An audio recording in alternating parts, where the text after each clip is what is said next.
Hi, this is Garibay, and let's talk about Dungeons & Dragons 5th edition today, and let's talk about John Wick and Gen Con and enemy lists.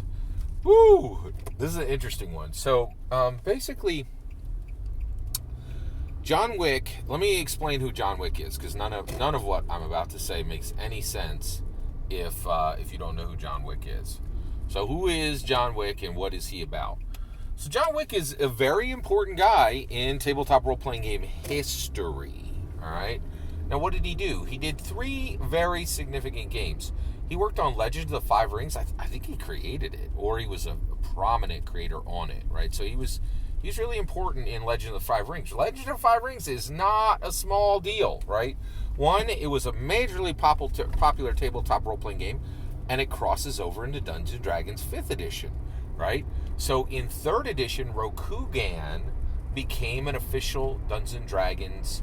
The Rokugan became an official Dungeons & Dragons setting, right? Rokugan was the setting from Legends of the Five Rings. So Legends of the Five Rings actually crosses over into Dungeons & Dragons. How does it connect to Dungeons & Dragons 5th edition?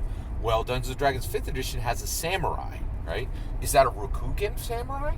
Or is it just a generic samurai? We don't know. But it very well could be a Rokugan samurai, which means that there is definitely a dotted line from Legends of the Five Rings to Dungeons & Dragons 5th edition. Right? In addition to that, he created 7th Sea. 7th Sea was a piratey themed game, tabletop role-playing game. He created the first one. It did great. It was a very well-respected indie tabletop role-playing game.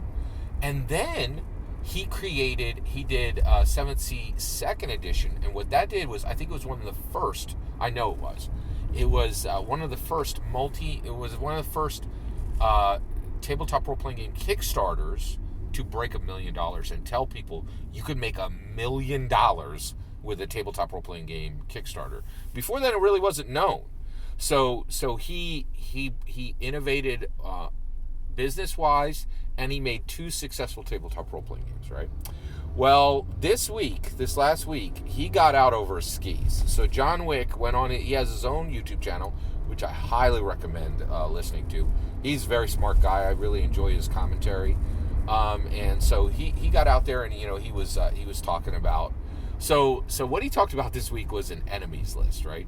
So what he said, I am upset that I have been excluded from a conservative website's tabletop role-playing game enemies list, right? I was like, what? What are you talking about, right? Like, it's weird. So he said that some conservative tabletop role-playing game website, and there are some, right? There's some serious grognards who are on the red side, who are like, low taxes and libertarianism and conservatism, right? Like, it's definitely a thing. So some website said, this is our enemies list, right? And he said, essentially all these companies are, either very woke or have surrendered to wokeism, right? So this is what John Wick is saying.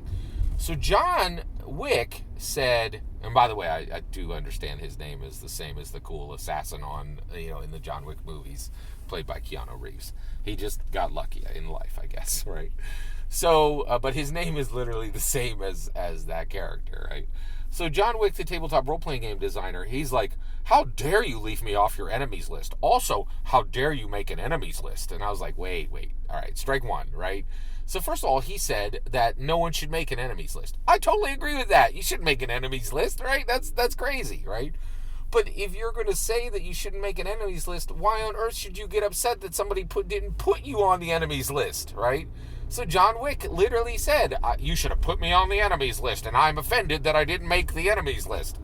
I'm like, okay, there's a lot of logic breakdowns here, John, right? So first of all, he's like, hey, it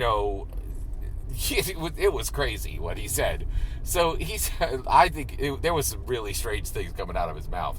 So he's like, you shouldn't have made this enemies list. How dare you leave me off this enemies list? And I'm offended that you left me off these enemies list. And he's like, do you know how woke I am? I made all these crazy woke, I made some seriously woke tabletop role-playing games, right? I'm super woke, right? So second, here's strike 2, right? So one, I think John was showing his arrogance, and honestly, this is a serious problem in tabletop role-playing games. A lot of us tend to be super arrogant. Why would that be? Because it's inviting us to have godlike powers as dungeon masters. And designers are even worse, right? Like, generally, right? So he got really, like, very arrogant.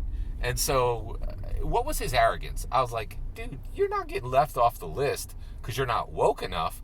You're getting left off the list because you're not relevant now. You absolutely were relevant when you created, 7th Sea, the first and the second time, and you were relevant when you created Legend of the Five Rings. But the Kickstarter for your 7th Sea was like 10 years ago, and I don't know what your last game was, right? And like, I literally can't name it because it didn't punch through and it didn't get anybody's interest. And it's not because you didn't make a good game. It's because in order to punch through on the tabletop role-playing games system now, there's like 200-300 games coming out every year now, right? So for your stuff to matter today in indie tabletop role-playing games, it's got to be spectacular for people to even have heard of it, right? And so he wasn't being left off the list because he wasn't woke enough. He was being left off the list because he wasn't relevant enough now, right? He was. I'm not saying for a minute John Wick didn't used to be relevant, but he's not relevant now. I don't know what game he's made in the last 10 years, right? And I think he has made some, right? And even if he hasn't, I ain't seen his books, right? Like, he's not punching through the ceiling, right? So he's off the list because he's not relevant. Last thing he did, strike 3, right? And you out, right? I really think John Wick was way out over his skis on this and really got this whole thing wrong. He said to them, why don't you come find me at Gen Con? I'll be at Gen Con and you can call me an enemy to my face. And I'm like, well, first of all, they didn't call you an enemy on the list. Why would they come call you an enemy at your face at Gen Con? Plus, don't be asking people who are making enemy lists to come find you at Gen Con, right? And then he even went further and said, and the reason why is I think you're a bunch of keyboard warriors who won't do anything. And I'm like, dude, are you paying attention? You're talking to red TTPRG fans, right? If anybody's a keyboard warrior and scrawls a bunch of stuff and ain't going to do nothing about it, it's on the blue side. Do you know what happened on January 6th? Red people, on the red side, they don't just type notes and do nothing, right? Like, stuff happens, right? Like, and it's not good. It is not good. So inviting that kind of drama and that kind of nonsense into Gen Con physically, that's insane, right? Like, that is like... So I think John Wick had no idea what he was talking about. I think the whole video he did was outrageously ill-informed, right? And just a bad idea, right? So here's the lessons. 1, check your arrogance. And I know I need to do that too. I like to say when I'm right, but I also do say when I'm wrong. And I'm trying to be more humble. You can tell me if I'm succeeding or failing there. 2, understand when, that if you're not creating great products, you're not relevant now, right? And right now, John Wick isn't creating great products, in my opinion, right? And then 2, do not ever invite confrontation at an awesome, fun game convention. 3 mistakes, right? So we can all learn from John Wick. Don't do any of these things, right?